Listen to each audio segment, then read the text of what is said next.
LeBron, after your last game, you commented your teammates helped you out because you had an off shooting night. No such concern tonight. How were you able to get so comfortable tonight? Well, they definitely helped me out a lot tonight, too. Kevin Love was phenomenal, man. Gave us a double-double.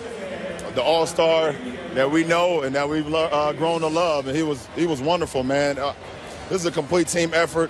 I think we had 4 guys again in double figures, so, it was a big win for us. Speaking of Kevin there, how important is it then that he's active, involved, and productive for you guys? Well, I said it before the game that we're going to continue to go to him, and he was very active, cutting off the ball, slashing, hitting his shots, but he got into the paint early tonight, got his jump hook going, got a couple of dunks coming out of the corner, so, it was big time for Kev to see the ball go through the rim, and once he sees that, he's going to keep going. This team seems more comfortable as the playoffs go along, but just from the beginning when you guys got together to where you are now, how happy are you with the chemistry of the team? We still got a long way to go, man. This is our 9th game in the postseason together, but we want to continue to just try to improve each and every game, and that's what we've done. Throughout 9 games, we've improved. So, we look forward to the opportunity of hearing our fans be as loud as they can, but it's not an opportunity for us to lay our hands down. We got to continue to keep our guards up and continue to push. Thank you, LeBron. Yes? LeBron James vowing that his Cavaliers will keep their foot on the accelerator as they go up 2-0 on Toronto, heading back to the shores of Lake Erie and Cleveland. Boston, meanwhile, looking to go up 2-0 against Philadelphia. Game 2 tonight at 8:30 Eastern Time on TNT. They sounded the drum here in Toronto, but the beat belonged to the Cavaliers. Can you just take us through what you saw out of Kevin tonight and what made him as successful as he was? He wanted the ball, and he demanded the ball, and we got it to him. He worked well off the ball. I was able to hit him for a couple, slashes to the rim. He was able to dunk one. He was able to get some going on the run. He had his 3 going a little bit early, but more importantly, he was just working in the paint. He wasn't settling, and it allowed us to continue to feature him and continue to go to him. And it was great, to see that performance out of him. I mean, he's our all-star power forward, and it was a huge game for him. This team is, of course, different than any of the others that you've gone to the finals with. And Kevin struggled so far in the playoffs. But if that is the Kevin that you get, and you're you, how good can this team be? I just want to try to continue to get better every game. This is a different team than any playoffs I've started. It's not even talk about the finals. It's a different team. Obviously, for obvious reasons, you guys know the narrative has been talked about a lot. At the end of the day, myself, Kev, JR, and Tristan, we have to be as complete as we can be in order for us our ultimate success. And we're the last 4 standing from our run, our championship run, and so it starts with us, and obviously and with Kyle as well, because he's been with us for a couple of years now too. And so when we're productive, it allows everybody else to kind of just get in their comfort zone. But tonight was another just full-out team win. I mean, JR has been consistent since this series started. G Hill was great. JG, once again, another big game for him off the bench, and we definitely needed it. Standing right side. Hey, LeBron, in the second half, you had a great job shooting the ball. What's that like being on the road in a playoff game and finding yourself in that kind of flow and that kind of groove shooting the ball? Well, I mean, as a team, we shot the ball extremely well. I mean, we shot almost 60% from the floor. We just had that ball moving. 25 assists, on half of our field goals, and the ball was popping. Guys were feeling involved. Everybody felt in comfort. And no matter at home or on the road, you want to try to play that type of basketball.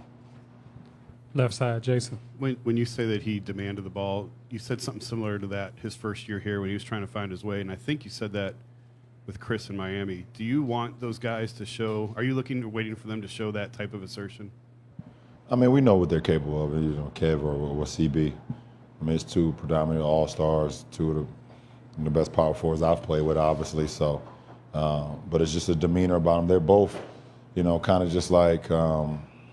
They show their emotions a little bit different than other guys, and sometimes they'll, it's kind of hard to read them. But at the same time, when they do give you that demand, then let's get it to them. So Kev had that.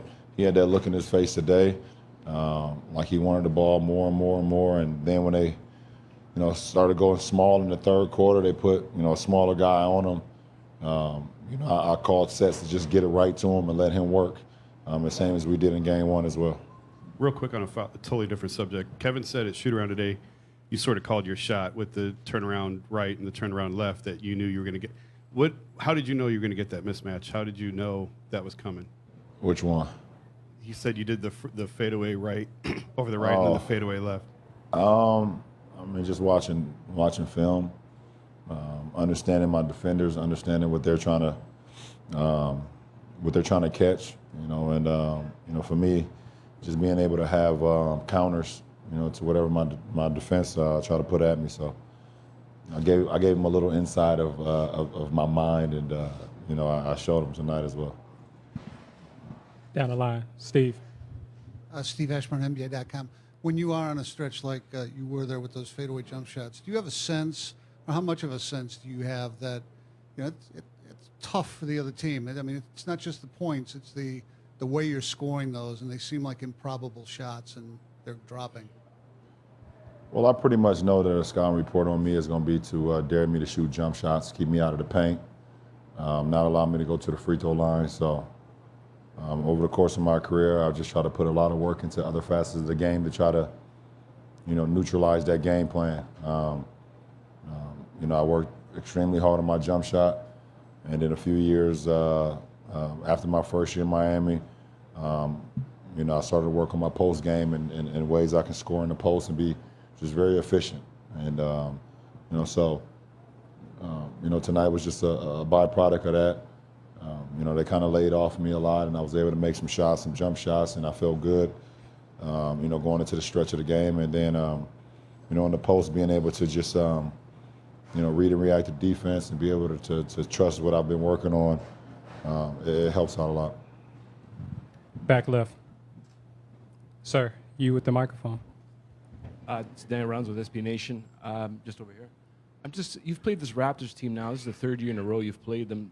Do you feel any difference out there on the court against them, or do you just sort of play your game and just worry about what you're doing, or does it make any difference at all? Well, I mean, they're a pretty good team, really good. I mean, they showed it throughout the regular season, throughout the whole season, and we knew we was gonna have our hands full. They come at you with a lot of waves, either from their starters, and then they go to their bench. And for me personally, it's not about the opponent; it's about my mindset and how much I watch film. Going into a series or going against an opponent. My film was kind of not as I would like, because we had this go right from Game 7 to Game 1, but being able just to lock down on your opponents, understanding what they like to do, what they don't like to do, ways I can be effective. It's still a really good team, and we understand that. So, we got to continue to just play the game that we want to play, keep them off balance, try to put them in positions that makes them feel uncomfortable, and they're going to try to do the same to us as well. LeBron, you said in the past that you don't carry momentum from one playoff game to another, but you've also said that a team can get better over the course of a playoff run. So somewhere between those two thoughts, you guys lost by 30 in Indiana in Game 6 and now have won 3 in a row. So how do you explain kind of the journey you've been on in the last week as a team? It's just this year. That's the year we've had. All right, going to go with that last two in the middle here. Dwayne Casey's constructed a defense before in 2011 to stop you. Obviously, it's a little bit different now, but they forced you in the post a little bit more. Can you reflect on how much your game has grown, especially there, since then? Yeah, I wasn't that good of a player in that series. I wasn't a complete basketball player. Dwayne Casey drew up a game plan against me in that 11 series in the finals when I played Dallas, to take away things that I was very good at and to try to make me do things that I wasn't very good at. So he's part of the reason why I am who I am today. Michael. LeBron, Michael Grange from Sportsnet. What's the likelihood that you're going to be coming back to Toronto next week? What kind of position do you feel like you're in the series? Not just being up 2-0, but 2-0, but the way you've got there. These 2 games are over. You know how we can get our minds right for Game 3. It's one game at a time, and that's the only way we should look at it. We will not put our guards down. I won't, so that's going to trickle down to everybody else. I understand that the series is never won until it's over. You got to win 4 games to get out of a series, and it starts with the next game. So I will be as sharp as I was, tonight. My teammates was sharp tonight. They were sharp in Game 1. They picked me up in Game 1. I just try to sprinkle a little bit here and there tonight, help pick them up as well. So, we're not satisfied. We came and played some good basketball up here, but we look forward to even more of a challenge. Come whenever we play. What's today? Thursday? Yeah, play Saturday. Saturday. Yeah.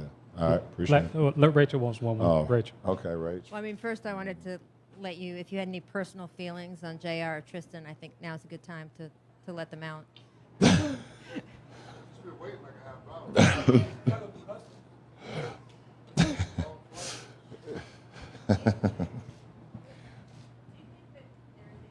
Of a team or a player having a mental advantage over another team or player, does that exist to you? I don't know.